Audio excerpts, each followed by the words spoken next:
than getting a little bit of distance, because with a little bit of elevation, people have clarity. Okay? Now, remember what I said, people have been on to this for a long time. There's people out there that have realized state of mind is important.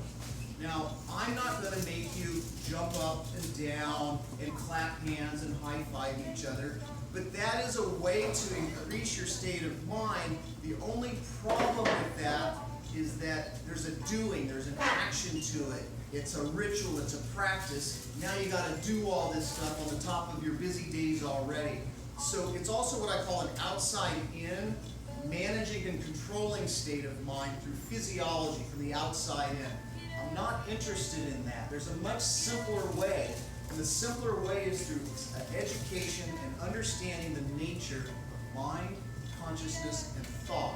And once you understand the nature of mind, consciousness, and thought, one's state of mind naturally rises in a much more effortless way, a kinder way, a gentler way, that I don't have to go and jump up and down and clap and do all of these things to get my energy up and all that stuff. It's just a real nice state of mind. In fact, you know, a lot of my clients, I invite them to just be ordinary. And when you have a high state of mind, you embrace being ordinary. And there's a sense of ease with being ordinary. You don't have anything on it. You show up in life, and that's it. Now, you also understand that these principles in which I'm talking to or pointing to that are intrinsic with state of mind is with, Einstein said it this way. He said, fundamentally, every human being must make a decision. Fundamentally, every human being must make a decision. And the decision is this: life is either for you or against you. It's up to you. It's up to you. What I'm talking about is reconnecting with life, reconnecting with yourselves. And the more you're able to do that, the more you come home to the truth that life is for you. Good. So, any questions about anything I've said? Yeah. What do you think about affirmations and declarations of that the hashtag not that, but personal affirmation declarations in the morning? So doing that after reading some books. Well, I don't think much about it. But if it works for people, I'm not going to say don't do it. But see, once people start realizing the nature of thought and the nature of mind, it becomes unnecessary. Because I found like it's taking away time from my day. Like, it's Well, so it's many books. in my mind, it's just whitewashing shit. I mean, that's all it is. Now, see, if we understand that I've got some thinking, see, this is the part that people can't see, that they have some thinking that's not supporting them. Okay? And to want to watch over that with affirmations is like painting a pig. Right? It's not wise in my mind, and I don't have any interest. In fact, I don't have much interest in thought at all. I don't care about the content of thought, but I'm very interested in the fact that I do think. See, human beings, what we all share in common is that we're alive, we think, and that we can be conscious of that. Now, the thought I'm talking about is the gift of the universe. It's universal thought, and universal thought is what's given to us all. We come out of the box with being alive, the switch is on, there's something powering us, and the fact that we have thought, okay? Now, I'm not interested in the content of thought, I'm interested in the fact that I've been given the gift of thought.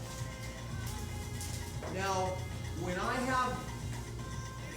have a gratitude, an appreciation, and a respect for the fact of the gift of thought, that's a game changer in my mind. So the gift of thought is that it is drinking from the mountain of truth at the top. Downstream, I have to filter the shitty water, okay, that's been been through the villages and been contaminated and try to put a positive thought on it, okay? That's a lot of work, okay? So what I do is I take people to the top of the hill, to the mountain of truth, and say, drink from that.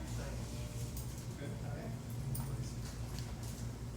Any other questions, comments, thoughts? So I want, go ahead. No, I just wanted to say thank you, and I was nodding the whole time. Like, yes. Well, there was a lot of yoga stuff. No, wasn't it? and that's what I was thinking because Yeah. I encounter that a lot with my yoga students, and a big thing that we do in yoga is just like let it go. It's there, but it's okay that it's there. It doesn't need to be anything more than recognizing that thought is there. And I so wish I meet people sometimes, and I so wish that I could bring them to that mountaintop. And I suffer from drinking the water you were describing too, right? But it's almost like painful when I see people at that point and not being able to recognize it, control the reaction, and go on. So it's great work. Thank you. And that's also the first thing that you'll start to see. You'll start to see who we thought everybody else is in, but you won't see yours. So that's why I spend 3 days helping people emerge into this so they can see the fact. See, it doesn't help to see other people shooting. That's not very useful. But what's helpful is when you see, oh my gosh, I didn't see that. Holy smokes. Like for me, when I saw the fact that I had disappointed thinking on the system 24/7 for most of my life. Like, I never saw that. When I woke up to that, it's like, it wouldn't matter who I was with or hanging out. I'd still feel disappointed. I don't care how much it be. I'd still feel disappointed. Because that was in the background and it was filtering everything in terms of how life occurs for us. So it's very fascinating. And when people start waking up to that, all of it settles. And when all of that settles, it's kind of like a hot air balloon in terms of high performance. When you cut the bags, what's holding the hot air balloon, you just soar. There's no practices, there's no rituals, there's none of that. You're free, and you take off. Anyway, I get kind of passionate about it. If one gets to that place where they know it's just gonna pass through, right? But you see it in somebody else. How is one able to still be empathetic or compassionate to the other person and not think like, okay, just I see it too, and I just It's a really good question, and it's things that I deal with in my training. It's stuff I work with couples. I have people from all over the world that fly in and do intensives with me because, see, I'll just say this. State of the art working with people, whether it be business partners, dissolution, or marriage, or relationships, the state of the art thing is you get down and you say, well, what bothers you about her? And then she said, what bothers you about him? And the state of the art is, okay, I'm going to try to bother him less, and you're going to try to bother her less, and you go around walking on eggshells and becoming inauthentic. It's a really bad way of going about things, okay? Now, what we do is we teach people the fact that their experience is always on them. Whatever's bothering you, even if it looks like it's coming from outside of you, that's not how it's happening, okay? So that's what I teach people, right? And then what happens is if you're bothered, it's on you to deal with what's bothering you, okay? And vice versa, so it's completely different. Now, the other thing that's relevant to your question is when people are in a low state of mind, they're most compelled to share and talk about what's going on.